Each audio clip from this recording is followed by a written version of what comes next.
Hello, Clarksville Diggers.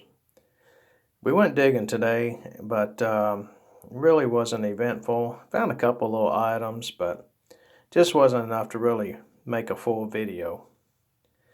My main reason going out was that on my Equinox 600, I finally upgraded to the 3.0 update. I've really been reluctant on doing it because it changes your target numbers. Um, I'm used to certain things being in certain areas of number identification, like my Civil War mini balls, my little the round balls. Usually they pop up on a 12, 13, occasionally, rarely a 14. But I just know, that's when I start hitting those numbers in certain places, and pretty much I got me a bullet.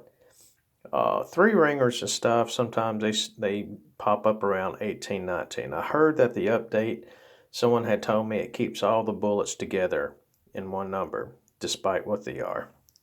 Well, that didn't happen in my machine, because certain types of bullets shot and dropped are falling in a few different numbers, little number stretch there.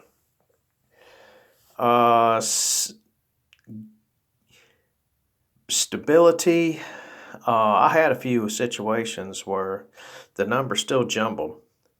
So I thought my machine was stable to begin with before the update, but I don't know. I'm still going to play with it one more day, probably do some things out in the yard. We've been having some decent weather, and so tomorrow I'll probably piddle around, bury some things in the ground,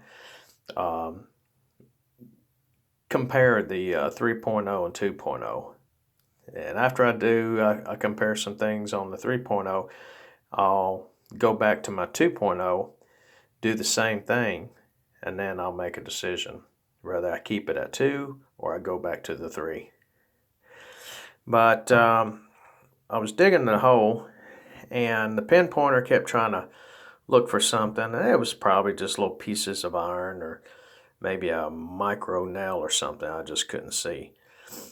But it's really hard to try to grab and try to find certain things. Sometimes it could even be a small little earring post or something. And so what I'd done, my top of my handle, the rubber thing, tore off, and I had an empty pipe there. And every time that was kind of digging into my hand. And I thought, you know what? Sure would be cool when I'm digging to have something to find those targets that's real elusive. How about a magnet? What I done was take those probably a 2-inch rectangle. It's probably like a 1 by 2, and they're about probably a 1/2 inch thick.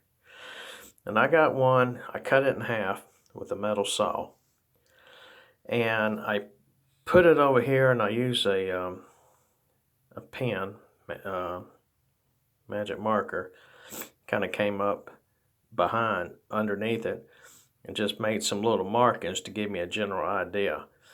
And I took that cut magnet and I put it on my grinder, and I started grinding those corners off.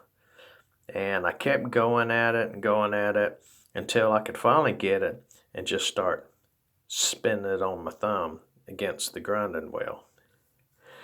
And I got it close.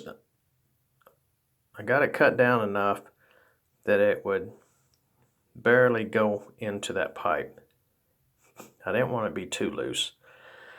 Went and got some stuff, some wood, and I put in there a few long sticks to add as a filler because I didn't want this thing to drop all the way down.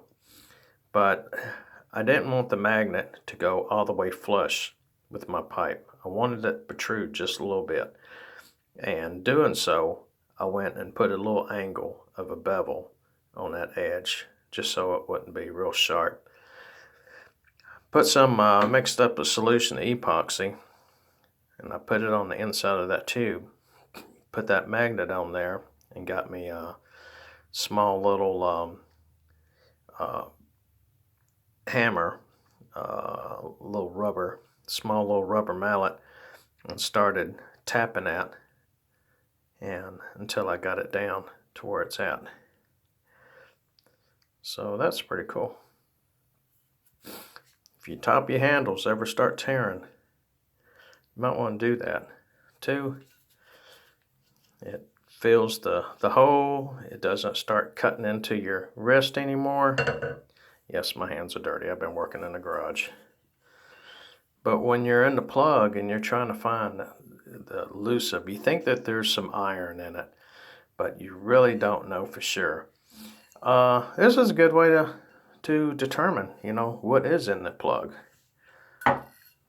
And reach around in there and pull it out. And if it's kind of metal that can be magnetized, it's going to be sticking to your handle. And then you just clean off the excess and you keep on going. So that's what we've done with our shovel. And I think that's going to be a good little addition. Could have done it a little more prettier. If some people are saying, ooh, that's just kind of ugly. Well, I don't care. I mean, I guess I could, trim that a little bit more, but this is a work tool. I ain't too worried about looks. I want functionality. I want something that's going to really help me, and this is going to help me, and that's what I did. So I just want to share it with you, and maybe y'all want to do something like this yourself. You see people with those long picks and a real heavy magnet when they're water hunting. And that's where I kind of got the idea too. I want to have one on my hand trowel. That's going to really help out on those plugs. And this has got some good stick power.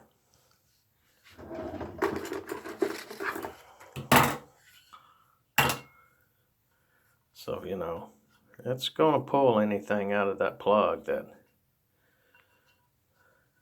don't want to let go. So anyway, that's what we done with the hand trowel. Maybe give y'all some ideas. Definitely helpful. Y'all have a blessed day. Joanne says bye. And if we come up with some other cool ideas, we'll definitely share it with you. Maybe I give y'all an idea to do something. Y'all have a blessed day. We're gone.